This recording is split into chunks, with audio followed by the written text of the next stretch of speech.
A unique opportunity with the coming severe weather. Hey everybody, this is Michael with Asymmetrical Preparedness. Before I get into the video, if you're new here, please hit that subscribe button. Ring the notification bell for all so you might actually be told when I put out videos. If not, just go to my channel, go to the video tab, all the videos are there. Hit that thumbs up, share the videos, comment below. For all of you that have been subscribed for a while, thank you very much for being here. I really appreciate all of you guys. You guys are awesome. The preparedness community is awesome. I love pretty much all preppers.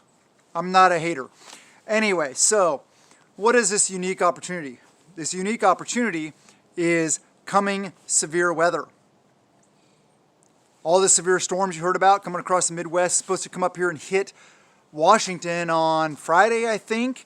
I'm traveling, so I'm going to go below it and hopefully miss it. And hopefully it'll be all over by the time I get back. But anyway, I talked about that in yesterday's video about preparing to travel and everything like that.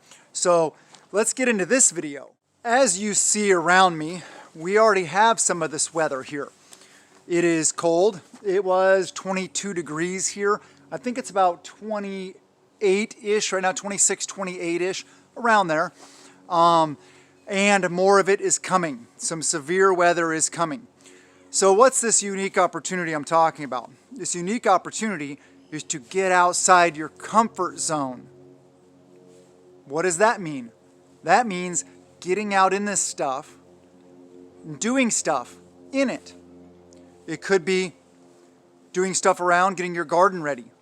It could be going out in the woods, learning how to build an improvised shelter, starting a fire with your ferro rod and striker, or a lighter. That's the way I do it. You know, I know how to do the other methods, but maybe you want to practice your bow and drill. Maybe you want to practice canoe method. Learning those is very important, but one of the biggest parts about getting out in severe weather is tactical training. Tactical training is very important. It's the best time to do it is when the weather is the worst, because you not only test yourself mentally and physically, but you test your gear. That's very important. So let's get into what kind of things you're going to test, what should you do, and how you should do it. All right, before I go any further though, check out the description below. Some good stuff there.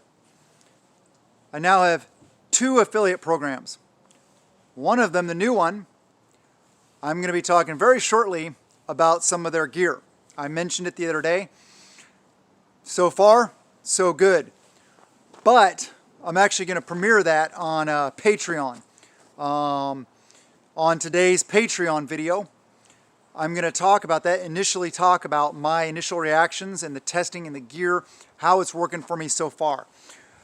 I did the little teaser the other day here on YouTube, but this is one of those, their gear is some of the gear that you can have to get out in this stuff in a tactical environment or just bugging out, whatever.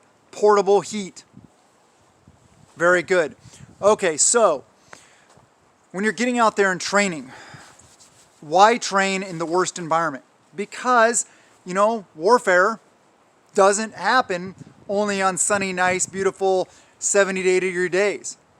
Sometimes it happens at 110 degrees, 130 degrees. Sometimes it happens at negative 30 degrees, negative 60 degrees.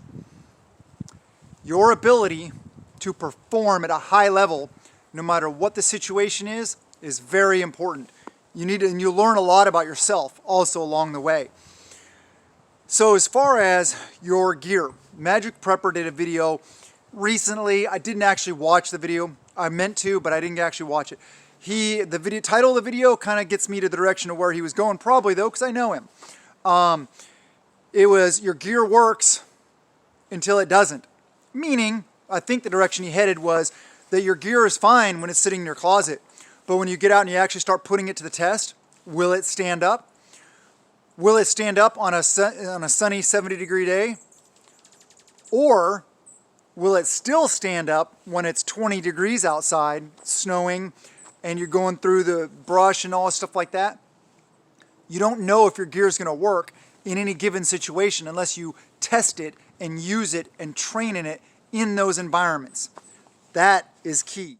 There is one thing you should be thinking about also when you're talking about your tactical gear and using it in the field, is what and how your gear is set up to function in warm weather and everything like that. Normal situations where most people are out doing training and stuff like that may or may not work in an extreme cold weather environment.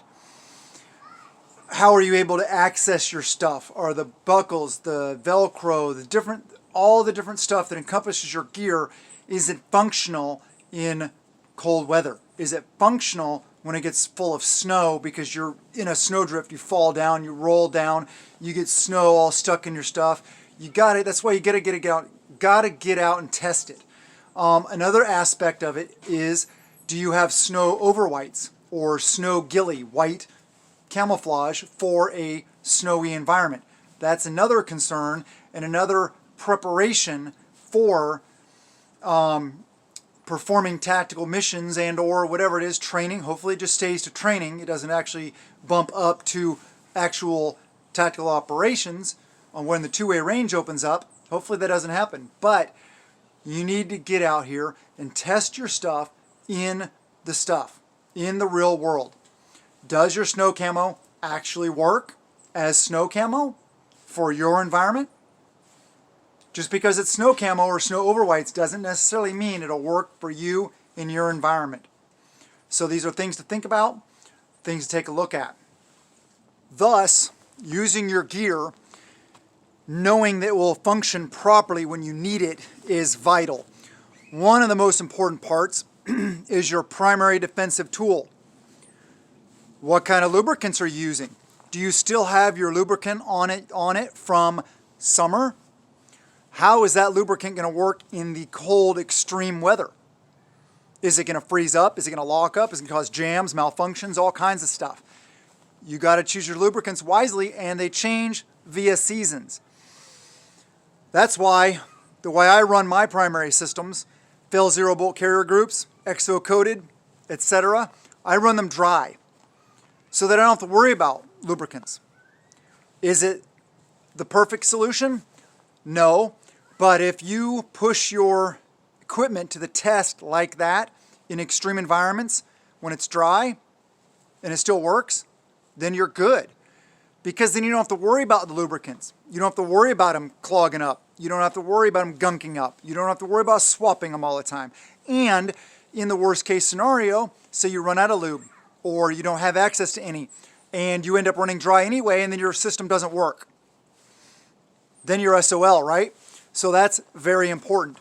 Making sure that when you get out in this stuff that you're layered and you're dressed properly. Like I said, what I'm wearing underneath here, I'm going to be showing on today's Patreon video. Links in the description below. It's $1 a month if you want to go there and see all the great content. There are hundreds of videos there. Awesome content. But getting out and pushing yourself, getting outside your comfort zone is very important. If it ain't raining, it ain't training. That's a saying. Also, embrace the suck is another good military saying, meaning that you need to push yourself harder and harder. You need to be able to get out in this stuff, whether it's getting out there and bushcrafting, wilderness survival, tactical, patrolling, setting up ambushes, hunting, fishing, all those kind of things. You need to know that the equipment you have, whether it's tactical equipment or your clothing, your boots, good quality boots, socks, make sure your head is warm, your hands are warm. All these things you've got to figure out. It's a learning curve, okay? You got to learn all these things. What about sleeping out in this stuff? Have you ever done that? And this isn't even extreme. Like I said, it's like it was 22 degrees here today. That's pretty cold for here. But there's people who say North Dakota where it's negative 30 degrees, negative 40 degrees, whatever. That's a totally different situation. It's cold enough here I can put my hands back in my pocket. But do you know that you can perform at a high level in a variety of situations, such as this? The winter storm is coming. Take advantage of it. Get out and train in it. But be careful and be safe when you're out there on the roads. Okay, so other than the tactical side of thing, the getting outside your comfort zone and utilizing this weather as a training tool, as a learning opportunity. Take a look around your house. Make sure you got done what you need to get done before a storm hits. Make sure you have at least a couple weeks of food. Make sure you have a couple weeks of everything you need. Us as preppers, yeah, we're good about food, we're good about water, we're good about the basic things. But do you have everything you need if you're snowed in for a week or two? That's something to think about. I mentioned in my video yesterday about the vehicular maintenance, getting that all ready. Yes, you need to be doing it. Take advantage of these different situations. Yes, they are adverse conditions, but adverse conditions can be the best learning tools we have. So take advantage of it. Do the things. I love you guys. Have a wonderful day. And blessings to you and yours.